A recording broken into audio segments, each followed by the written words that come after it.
Hello Africa, welcome to another edition of HealthAfrik on AAU Talks on AAU TV. If you're watching live on Facebook and on YouTube. Today I have with me very outstanding guests, but before I introduce them to you, I'd like to go on a quick break and we'll be back shortly. Please stay tuned. Kampala International University, you are the torch that lights above. In you we see a future bright, and by you the nation gaineth from services pure. The emblem that you trust is the message, unique in great and soaring the giants. With such a height of success is true, and with such a size no task is surmountable. Equipped with knowledge, down to earth, we go out of your gates with dignity. May your vision bright and knowledge so above be manifest. Welcome back from the break. I'd like to introduce my guests. And to my immediate left is Mr. Emmanuel Aboagye Appiah. He's a health educator, a mental health educator to be specific, and he's with the Mental Health Authority of Ghana. You're welcome. Thank you, Bridget. Thank you. And I also have Cathy Morton. She is the race director of Women's Run Ghana. Welcome, Cathy. Thank you. All right. I'd like us to go straight into the details for today. And since we're talking about women's mental health, I'd like to ask, talking about women's mental health alone, isn't it gender biased, Cathy? I don't think so. I would like to disagree. I'm sure he might. Yesterday was Men's International Day. Yes, I know. I don't think so because statistically, worldwide, it is known that the rate of mental illness in women is slightly higher than that in men. And one of the mental illness, which is depression, which is I think one of the leading causes of mental illness, is known to be more prevalent in women than in men. And so for us at the Women's Run, trying to create awareness and talk about women's mental health, we don't think it's far off at all. We think that we have to do it because our mothers, women are the caregivers. They take care of the home, and when they suffer from mental illness, more people would suffer in the home and in the community. So I wouldn't think it's gender biased. What do you think? Well, I nearly said it was gender biased, but Charlie, you see, the foundation of every home, I mean the substrate, the core of every home is a woman. And when you look at what a woman goes through psychologically, you know, women tend to tilt more to their emotional sides, and so they tend to act more of their feelings, and then a woman is basically made up of 70% of her feelings and her emotions. So it means that most of the mood disorders, which are very rampant amongst everyday human beings, it will be found more in women. So it's not an issue of gender bias. No, I think that we deserve to talk about these things. I mean, as she rightly said, that when you take a woman, when you take a home, when you take the environment, when you take in every sphere of our lives, I mean, women play a major role. I mean, when it comes to upbringing, childbirth, when it comes to taking care of the home, taking care of the husband, in the church, I mean, women are almost just everywhere. And so then, yes, you find that most of our mental conditions, which are the mood disorders, usually tilt in their favor. I mean, negatively, in that they have the higher numbers than the men. It's hard to diagnose depression in a man than a woman. Yeah, for a woman, I mean, when I tell her I don't love you again right now, why? Like, I mean, all these things happen.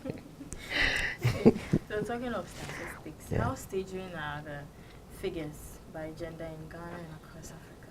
Well, I wouldn't get an exact statistical view with regards to numbers, but percentage-wise, women are higher. The rate of mental illness in women in Ghana is very high than in men. you realize that the Around women 56. actually go through what we call the, as I said, the mood disorder. For the men, it's usually substance abuse, psychosis related to this or that or this or that. By the way, when I say psychosis, I mean mental illness. So I mean that at the end of the day, women, you find women suffering from more of depression, bipolar, affected postpartum. Of course, because they are women, they will suffer from postpartum. We don't suffer postpartum psychosis. So you realize that the numbers in women are higher than that of the men. Yes, they're very high. I think statistically, I think a few years ago, around about 5 years ago, we had around 56% being women and 54. And overall, in Ghana, we have about 650,000 people who have one form of mental disorder or the other. And it's been stated also by the Ghana Health Service and WHO that 1 in every 4 people living in Ghana would throughout their life would have had a mental health issue or the other, which is actually significantly high. If we are a country of 28 million people, divide that by 4, and that's a lot of millions of people suffering from this illness. So we definitely have to talk about it. So what are some of the signs that your irritability is a greater mental health issue? So then, in diagnosing of a patient, we use what we call the mental status examination. Okay. I know you've heard somewhere in the news or somewhere as a joke that they brought 3 mental health patients to a doctor, and then they asked the person, when we give you watermelon, what will you do? I'll wash it, I'll slice it, I'll eat it. And they asked him, so what if we give you pineapple? I'll wash it, I'll slice it, and I'll eat it. And he asked the last question, when I give you a television, what will you do? I'll wash it, I'll slice it, and I'll eat it. Yeah, then you know that the individual actually has a problem. You get what I'm saying? So in diagnosis, we use the mental status examinations. Okay. We have other forms of examination, but basically we look at 3 things. 1, we look at perceptual disorders, hallucinations, illusions, and then we look at the thought disorders like delusions. So I said that hallucinations is a false perception, in the sense that as I'm sitting here, I begin to go like, shall I see an angel with the wings? He's flapping his wings, and he's eating indomie. I mean, I'm seeing that is way off. Yeah. Number 2, as you're sitting there, you look like a log of wood. Like I mean, like I see you as a wood, or as I'm in the studio right now, I begin to see chicken passing. I look at that chicken 1, chicken 2, chicken. Look at that small chick 3. Those are perceptual disorders. We have delusions. Delusions are thought disorders. So we are saying that the thing that goes into our system, I mean, we need to process them. I mean, I see something, I'm able to process it and bring out meaningful words to translate what I'm seeing. So that if I come to you and I tell you, oh, President Mahama is my small boy, I mean, all his cars, I bought it for him. That's a grandiose delusion. Yeah. It's called the delusions of grandeur. Oh, the whole of African Association of Universities, it all belongs to me. I mean, all the lectures, I pay them. I mean, I have like 400 wives, and those are grandiose delusions. Or, example, should I feel like I'm an angel? You know, in our cheap parlance, we say, me osho bofo, me nyankopon. All those things are religious delusions. So now when perceptual disorders and all these things come into play, that's the first thing we look at. We look at the fact that the individual, his ability to continue in his activities of daily living. For example, when you wake up in the morning, you must brush your teeth, you must take your bath, you must change your clothes. But for some reason, some people don't find it. Why must I brush my teeth? Why must I? So you see, it's even often said that everybody has 1% mental illness. You have 1. I have 1. I have 1. Would you want to challenge me? No. Okay. So then, we look at these things too. So you're living. There's a distortion between you and your family, you and your work, you and your friends, you and the environment. I mean, you can't continue the very things you're able to do normally and every day. And the third thing we look at the fact is that the condition poses harm to yourself and harm to others. For example, as you're in the studio, someone walks in here naked with a machete. I mean, we all run helter-skelter because he may want to kill anybody here. Yeah. Or, for example, you are home and then begin to have deluded thoughts, suicidal thoughts. You want to kill yourself. I mean, that's harm to yourself. Yeah. Then immediately you need an attention. Immediately you need care. And then per our the laws we have, we say that you would inform the police, and the police come in, and then they take you. If the time they came to pick you, wasn't able to bring you to the hospital, they'll take you to their end, and they transport you to the hospital. Yeah, then we take care of you. As you and I were first, things used to be free. Yeah. But now it's not free again. Thank you very much. So we've just talked about the fact that women account for majority of people found with mental. What accounts for this? You see, just like my beautiful lady sitting here, I noticed she's married and happily married. Yeah. You know, when she came in, she was beaming with smiles. I wonder what happened in the night. Nobody knows, you know. So, for example, if she woke up this morning and her husband told her, honey, I need to tell you something. I have given birth with another person. Honey, I'm sorry. I've hidden something from you. I have HIV/AIDS. Honey, I'm sorry. And something came up. I don't want to get married again. There and then, you would expect that her thought process will change. She will need to begin to reflect back again. What happened? When did these things happen? What is going on? I mean, these things will trigger what we call neurotransmitters in the body, like dopamine. When you take the temporal lobe, I mean, let's go to school a bit, anatomy. When you take the head, this part of your brain is called the temporal lobe. Okay. Now, that place is usually controlled with fantasies. I mean, eating, urges, feelings, and stuff like that. Now, dopamine, actually, when it's high, you see attitudes like aggression, like I'm aggressive, I'm hyperactive, and stuff. When dopamine levels are very low, you see me to be slow, you see me to be sluggish. Now, when this thought process goes into the system, automatically for women, what happens is that dopamine levels begins to shut down. And then you begin to, why? What's wrong? What did I do wrong? Then the question begins. Then all these things sprout what we call depression. First, they become sad. Now, you don't want to talk to anybody. You are crying every day. You are telling this person, my husband is, and as day goes on, day goes by, you get depressed, you get withdrawn, suicidal thought comes in, and then you are gone. For example, again, we have the bipolar affective disorder. Why? You see, for women, once again, I said, your dopamine levels are really high. I mean, I'm really high. And for the fact that you even go through the phase of pregnancy where you have hormones changing or altering your moods, because you and I will attest the fact that when you ladies are menstruating, before you menstruate and during menstruation, and even some periods after menstruation, you easily alter your moods. You have a lot of hormones. I mean, things that you are not supposed to cry. I'm not eating. Like, I mean, things you're not supposed to get angry. Baby, why have I, you know, all these things, you do them. I mean, because they alter your mood. So once again, we look at that factor, and then for the fact that you go through pregnancy. I mean, during pregnancy, there is stress.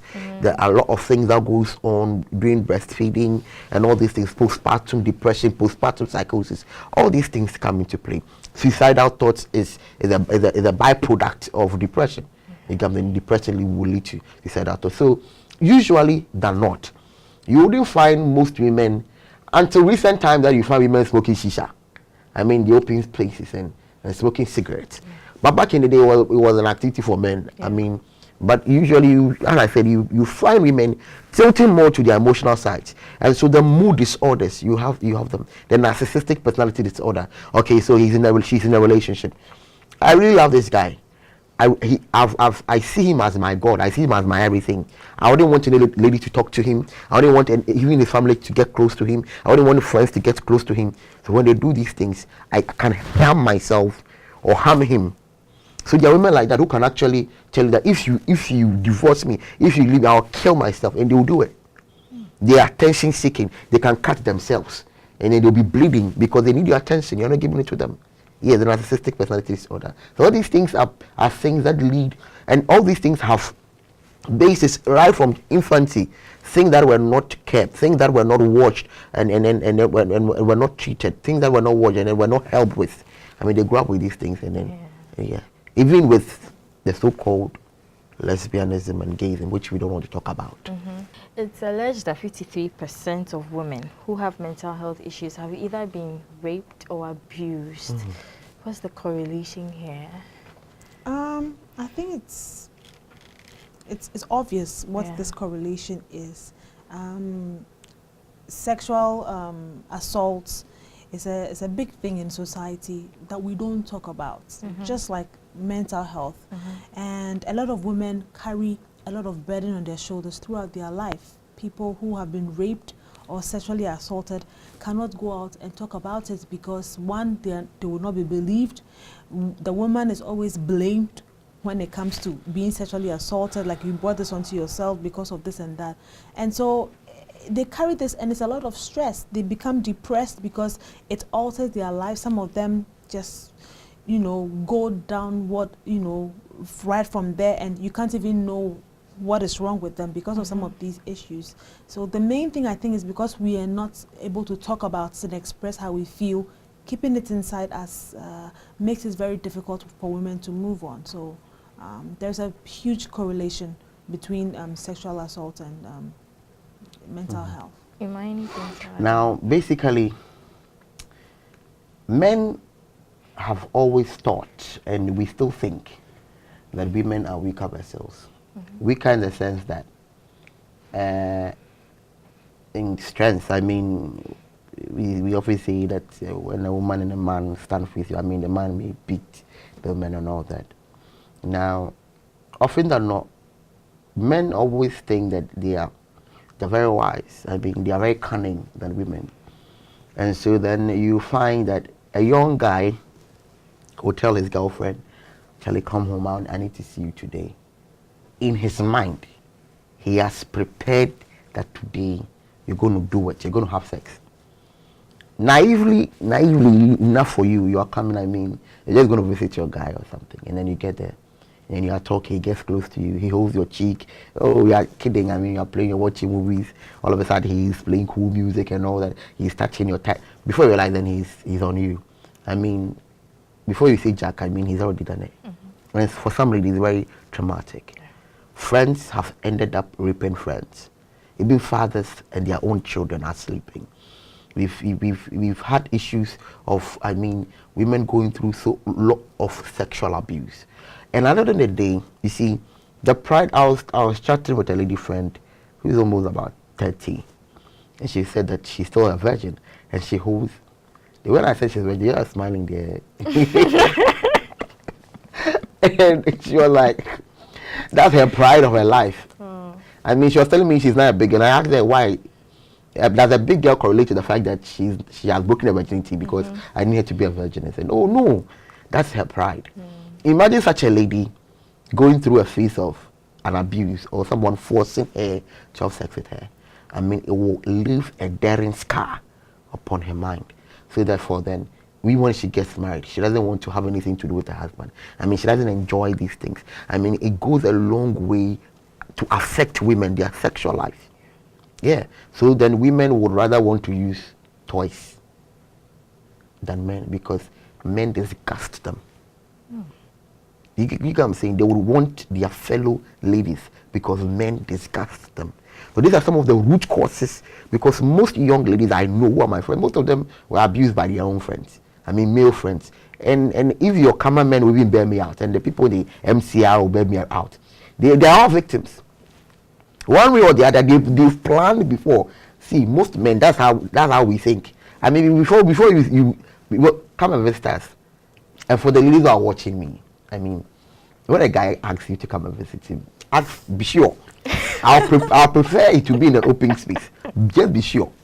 Be sure that, Charlie, let's go and sit somewhere. Not in his room. I mean, some of the trickiest part has been with the single rooms, when you enter, there's only a bed. So you are forced to sit on the bed. And you are forced to lean on the wall. I mean, and the laptop is there. It will happen. And these are things, I don't know why ladies fall victims to these old tricks of men. These are one of the oldest tricks. So it's actually... Well, I think that it's a woman's choice to want to go to a room, and I think it's a man's duty to kind of restrain himself. I think that the shame that comes with sexual assault and rape is one of the things that also triggers mental health in women. I've known of a woman who was raped, sexually assaulted by her boss continuously for a period of time. She was married. she couldn't tell her husband. She ended up killing herself, committing suicide, because the shame was just too. She couldn't deal with it, because here's a boss who says that, and the boss taped the whole act and was blackmailing her and say that, yes, if you go and say this, I'm going to show the video. You can imagine how she would feel. She couldn't even tell her husband.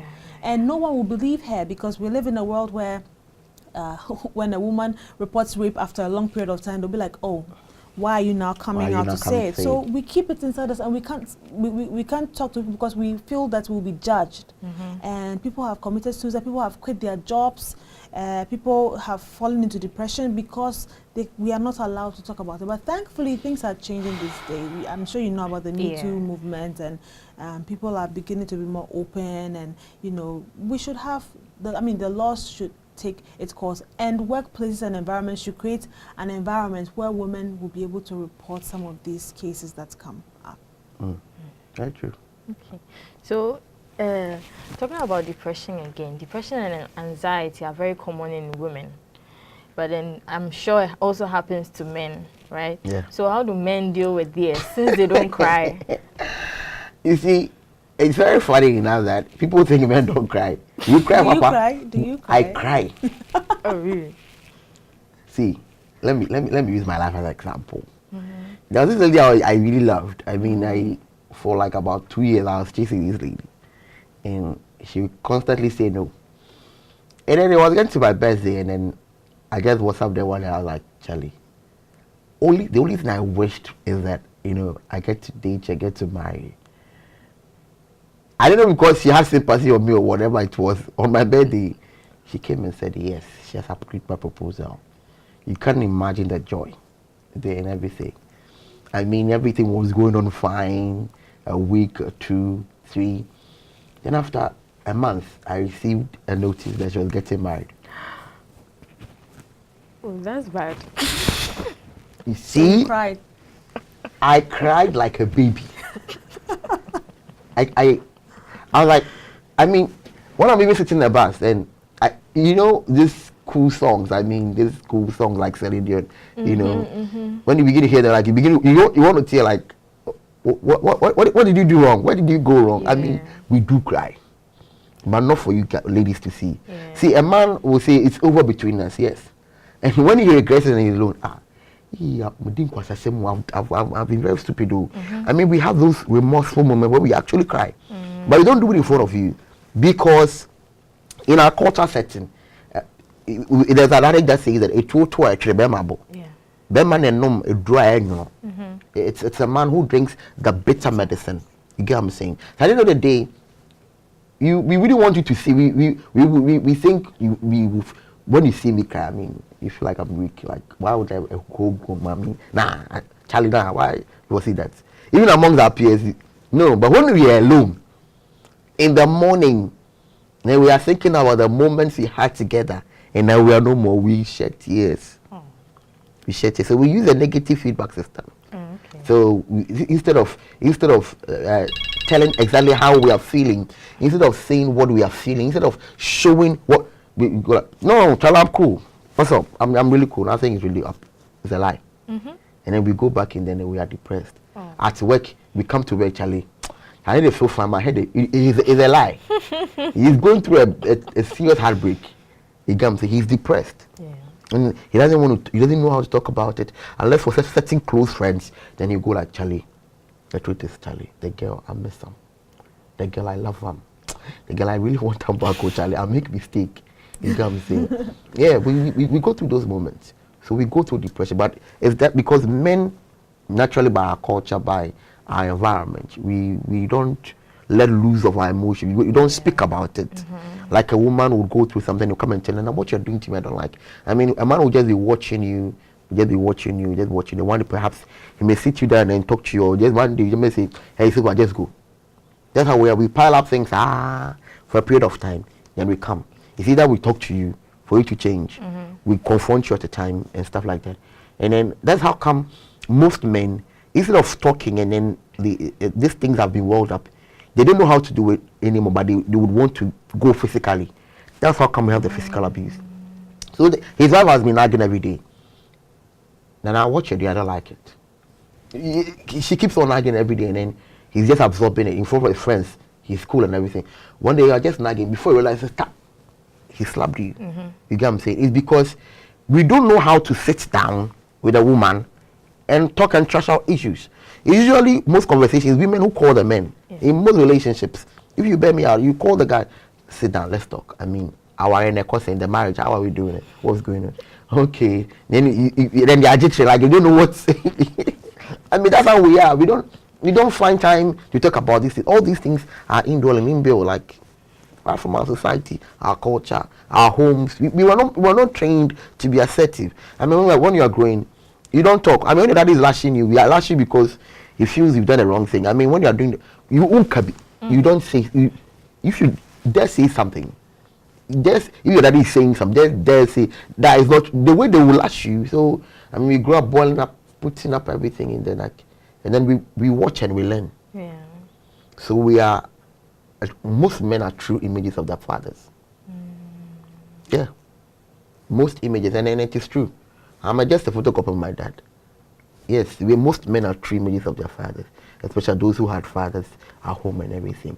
Because that's the father figure we have. That's the biggest role we have to look at. That's the first point of call. We want to look. Okay, I want to be like my dad. I want to be that. So if my dad is beating my mom, be sure that one day if I marry, I would beat my wife. The tendencies are there. Yeah, that's what happens. Okay. So, Cathy, how then can we manage stress and depression? Well, I think that one psychiatric doctor at the psychiatric hospital just told me that we need love. It looks very simple, but we need to show love to everybody, because there's a quote that says that be kind to everyone you meet, because that person might be fighting a battle that you know nothing about. Maybe that person is suffering from a broken heart. Maybe that person's child just died.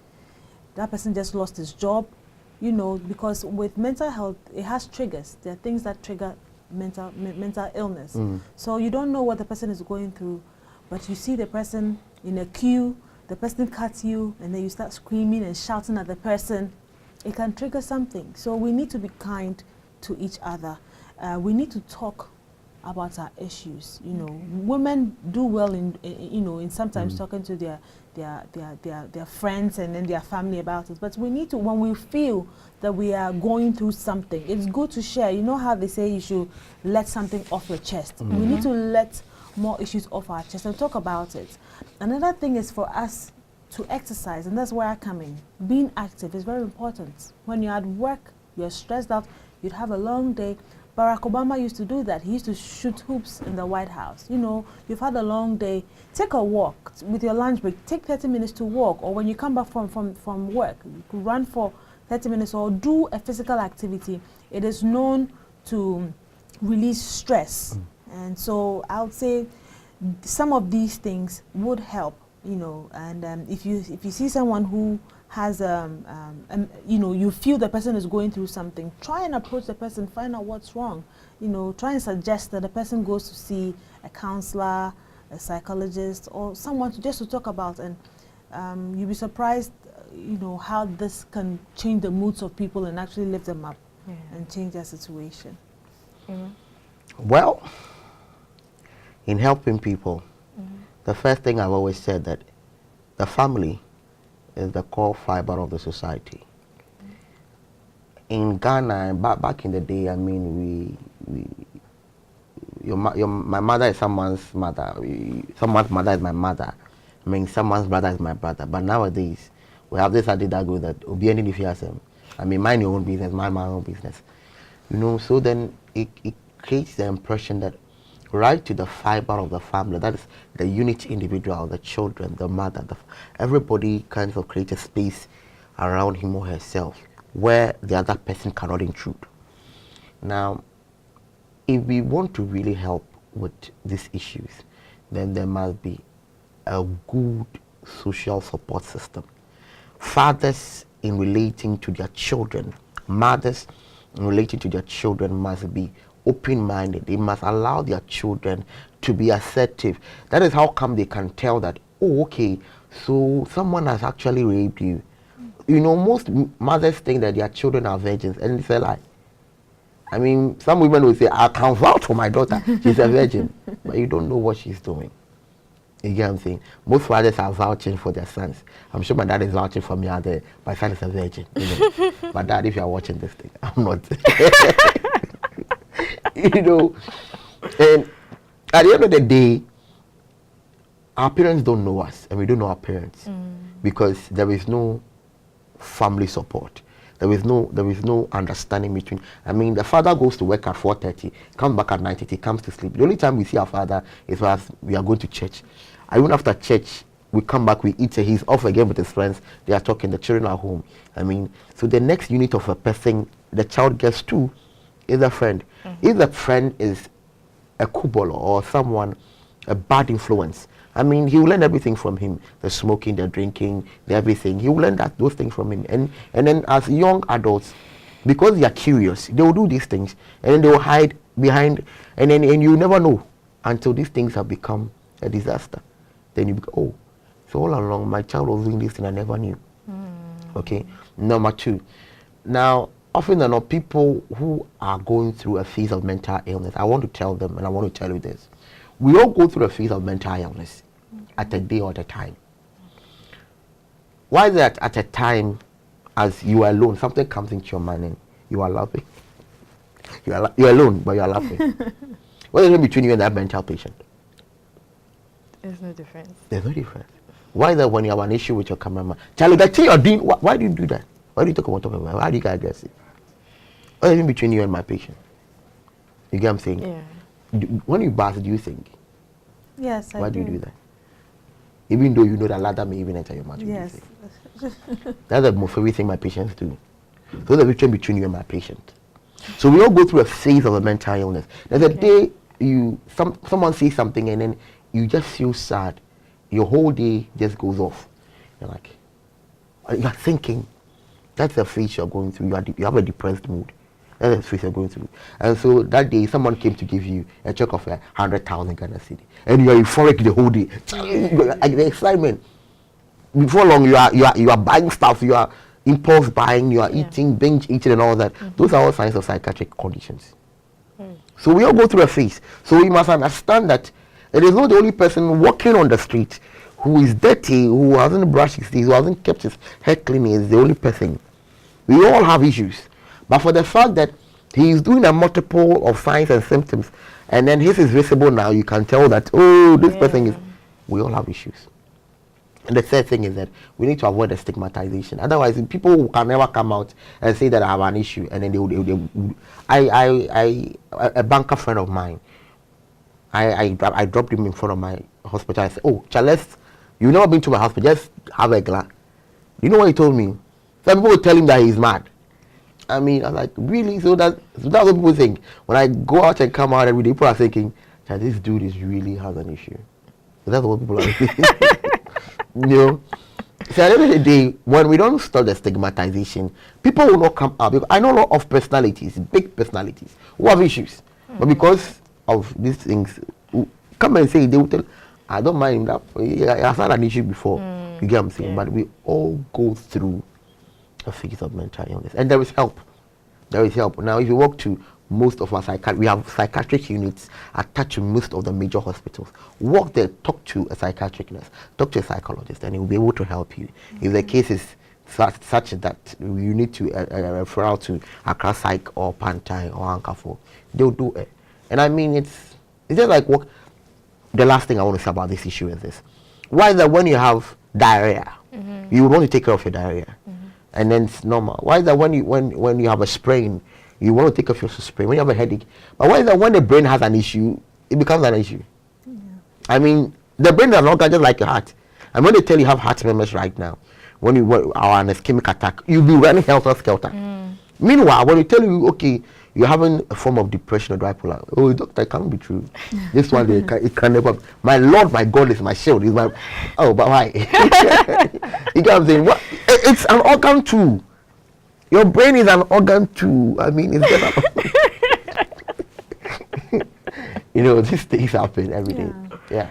We do have that issue where, you know, we are very spiritual people. We're very religious people. Religion plays a key role in our society. And so when it comes to issues like mental health, like you said, you can have malaria, you go to the hospital, you can have any sickness, but when it comes to mental health, a lot of people still believe that it's a spiritual force that is attacking me, and so instead of going to the hospital, they'd rather take you to a religious house and all that, when you can actually receive treatment. So we need to talk about, educate people, and also stop the stigma. People do not want to tell people that my sister has mental illness because I'm a young lady, I want to get married. If I tell my suitor that, hey, my sister has mental health, his family will say, you can't marry from that family because they are all sick. People think that the fact, just by sitting with that person, they can also get, true mental health is hereditary. You can get it if you have the history in your family, but it's treatable. There are people who have mental health issues, but then they are living a normal life because they take their drugs. Some of them are doctors, nurses, teachers and all that. So it's a condition that can be dealt with, that people can go about and live a productive life. So people shouldn't be scared when they are having these symptoms to go to the hospital and talk about it. Yeah. So what are some of the impacts of pregnancy and menopause on a woman's mental health? Wow. Yeah. Pregnancy. A woman decides to get married. They get jiggy in bed. Then her womb receives, and then she becomes pregnant. Right from the onset, there are hormonal imbalances. Estrogen levels may go up, progesterone down, progesterone goes up, estrogen goes down. These things have an influence on behavior, and so that their behaviors alter, such that even when during pregnancy, she goes through a lot of stress. I mean, the husband is not there to support. He's still expecting that the wife goes to work, come back. Food must be prepared, clothes must be clean. And this is a lot of stress for the woman. During labor, I mean, she has to push when she's not attended to properly by medical staff. I mean, she goes to labor and she goes through a lot of pain, and then she comes back with pepper blues, then postpartum psychosis, such that now she feels that, what happened to me? Did I give birth? This is another question. Like, is this a baby? It is mine. It's mine and mine alone. She don't want to attend to the baby. Some even throw their babies away. They see the baby to be even some sort of rag, some sort of entity, and they don't want to go to their close to babies. Some even end up neglecting personal hygiene. They wouldn't bath. They are talking aloud. They become easily irritable. They won't eat. They lose weight. Some tend to overeat. They gain weight. I mean, it's a lot of things when it comes to pregnancy and stuff issues like that. I mean, it weighs a lot on the woman. I mean, your body will change physically. I mean, you used to be 59, 58, now you are weighing like 92, 93. What happened? I mean, your husband says, you look like a garbage, like gym. And I mean, sometimes men are insensitive. I mean, she's in pain. Oh, any pain? I mean, sometimes men are really insensitive. And the things we say to them during pregnancy, I mean, the fact that, I mean, for some men, even when the woman is pregnant, she's still taking care of the house. I mean, provide money. I mean, sometimes you hear some of the cases and then it's just, you just want to bring the man in and then let's lash the man. And like, Charlie, women go through a lot, especially hormonal imbalances during pregnancy, actually make them get postpartum psychosis, pepper blues and the likes. So it weighs a lot on them. And then for some women, even during pregnancy, there are cravings.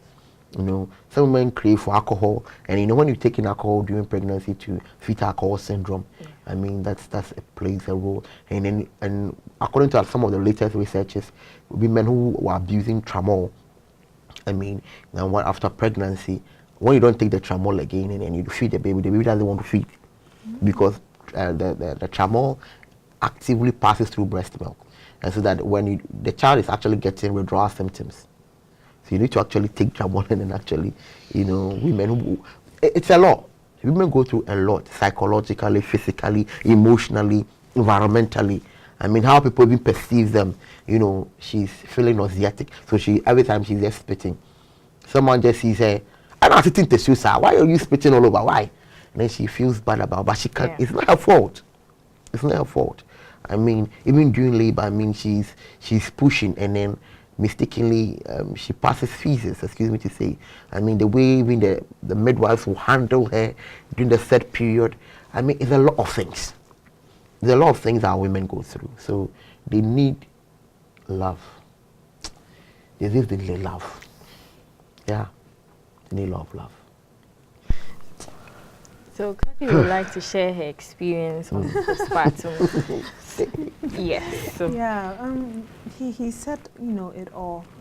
Pregnancy is a unique situation that women go through.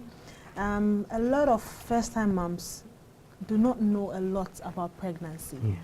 And nothing you read online or in books can ever prepare you for what you're going to go through actually. Our moms do not tell us, you know, exactly what it is. So we go into pregnancy thinking that everything is going to be hunky-dory.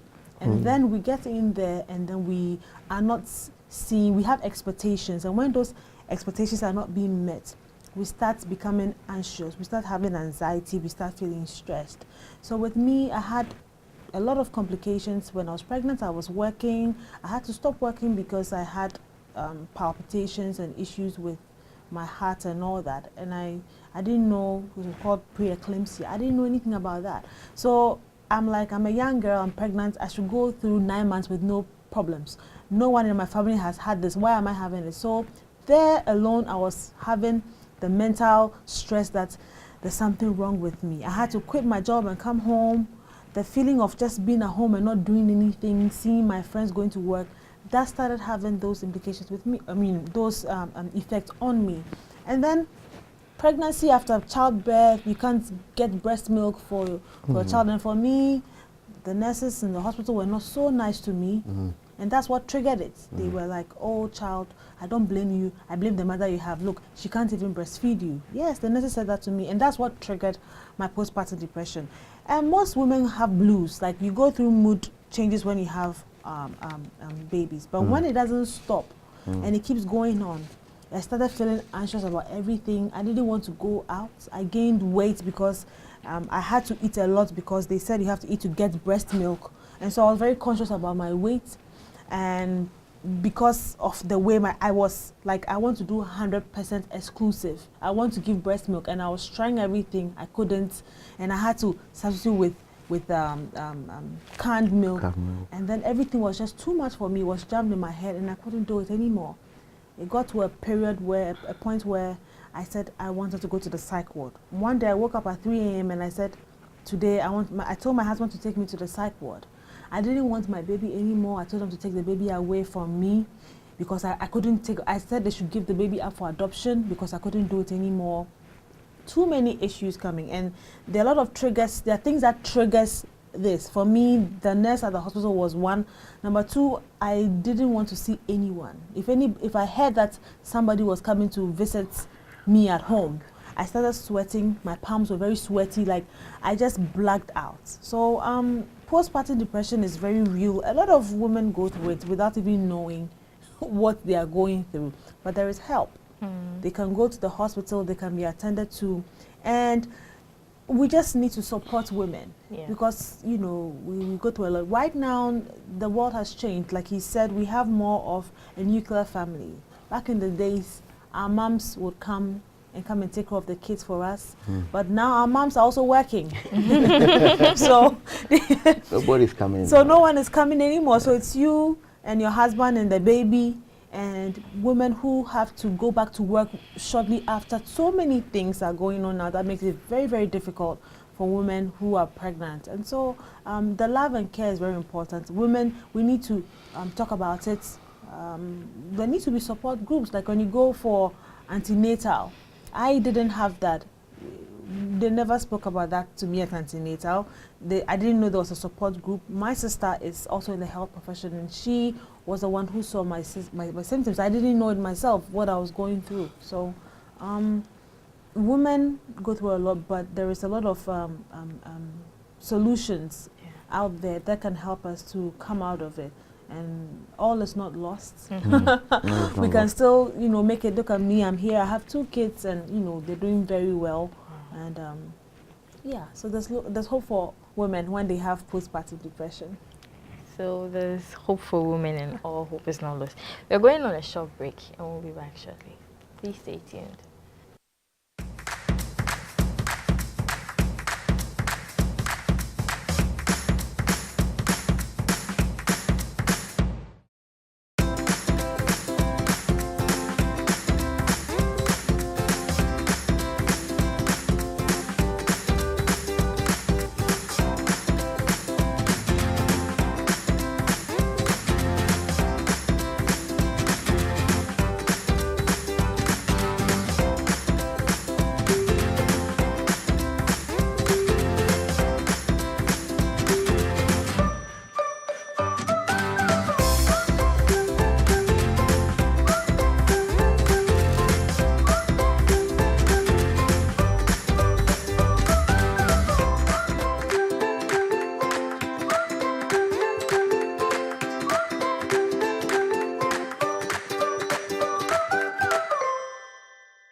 Welcome back.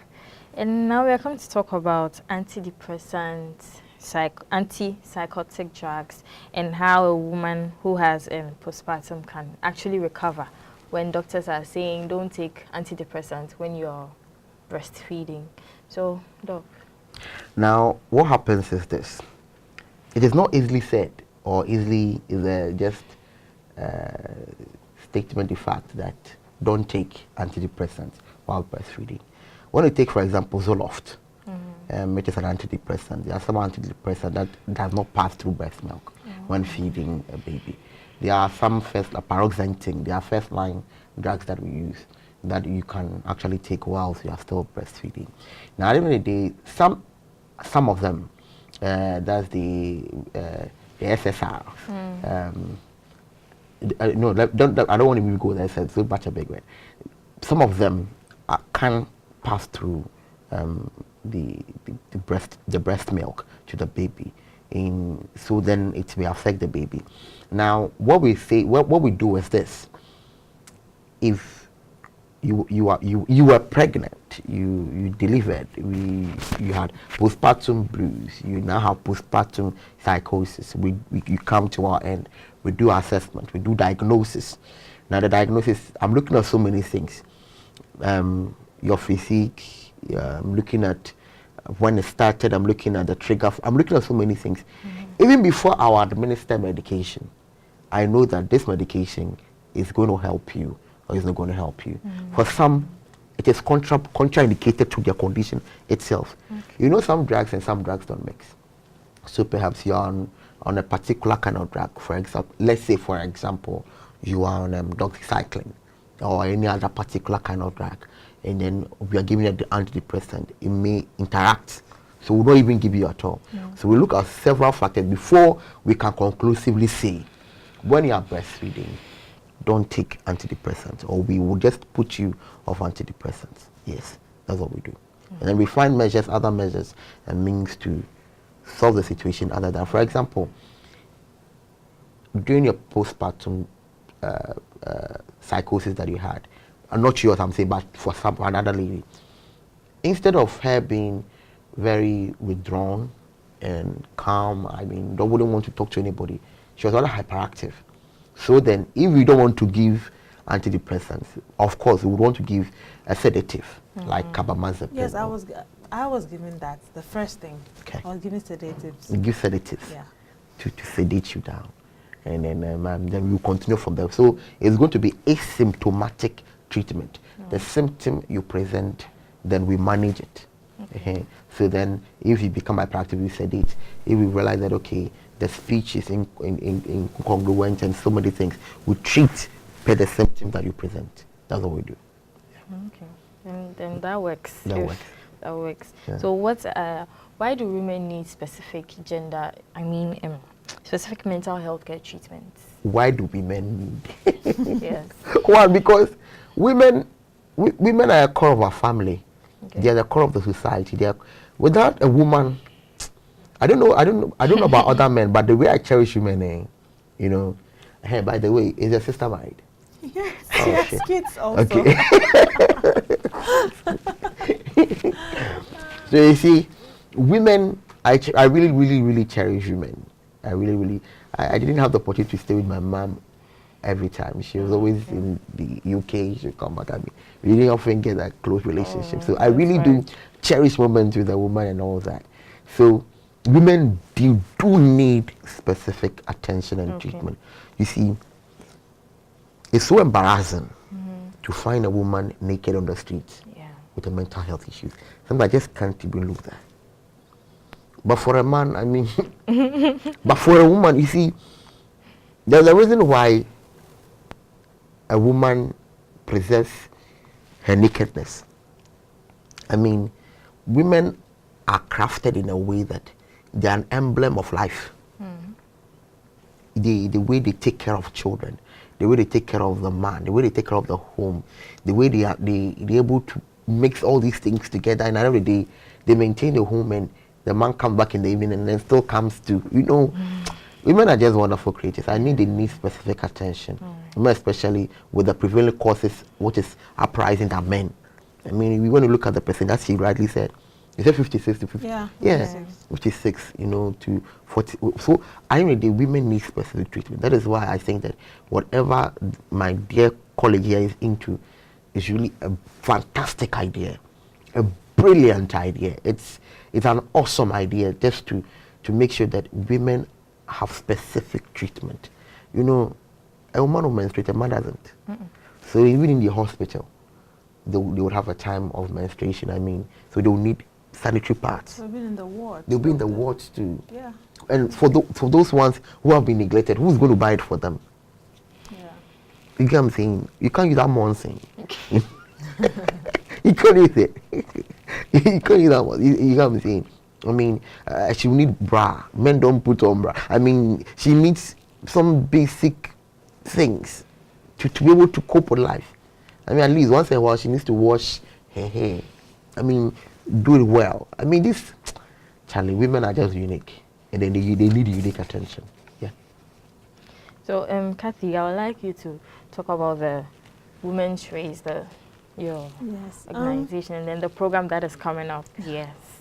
Yes, so the Women's Run, it's a race for women. We are trying to bring and highlight women in leadership, saying that women can be leaders. We also want to create awareness about social issues facing women. And we have chosen mental health as the social cause that the Women's Run, wants to associate with, because we feel like we don't talk about it enough. More than half of the people who are at the mental institution, they do not work, because when you don't have a sound mind, you can't work. Families bring a lot of them, more than half of them are left there because the families themselves, they are struggling to put food on the table, so they are unable to care for them. And like you said, women have so many issues and needs, more than men. And so the Women's Run wants to help in this, in whatever way we can, to talk about mental health. We are creating awareness on our social media platforms and also as events, talking about it and letting people know some of the little things that we didn't know, so that when you see someone having an issue, you can prompt them to go and see a doctor. And also in terms of funds, to get whatever we can to support the women who are there, people who need clothes, food, and there's some things that the mental facility needs. Less than 1% of the budget for health in Ghana is given to the mental health institution.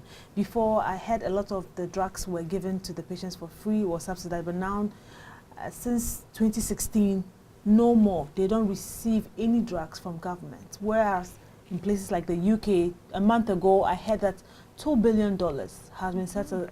£2 billion actually has been set aside by the UK government to create mental health institutions in educational facilities. So they take mental health very seriously. And I think it's about time that we also do the same here. So that's why the Women's Run is associating with this course. And we are asking all women to come and be part of this course. Like I said before, physical activity also boosts our mental health. So come and do the 5K run. It's on the 8th of December at the Marina Mall, and it's open to all women of all ages. So my last question before we wrap up, what can civil society organizations like Cathy and non-governmental organizations do to help salvage the situation of mental health, especially with the stigma that comes with it? This is a question I keep answering every day. As a society, we need to understand, as I said, just like your leg or your stomach or your hand gets a problem and you would need attention, so that the brain also has a problem, can get a problem at any time. There's a thin line between mental health and mental illness. There's a thin line. Now, without coping mechanisms, you will tilt to the other side, and you'll be walking on the street. You get what I'm saying? Without social support, you'll be there on the street. Now, civil society, like, and then NGOs and stuff like what my sister is just doing. I mean, people must begin to rethink and begin to reappreciate the fact that we all have a brain, and the brain gets fault at a time. Let's rally around all mental health institutions, the Mental Health Authority of Ghana, the Accra Psychiatric, any way you think you feel you can help, let's just help. Whether being health education, whether bringing them stuff to help them, food, clothing, whatever you think you can do to help, let us help. Make mental health become a core part and a value of our society. Yeah. Cathy. I think that people who have, who wish to donate, who wish to go and visit any of the institutions we have, if you have anything, on a weekend, you can just go and just make a donation.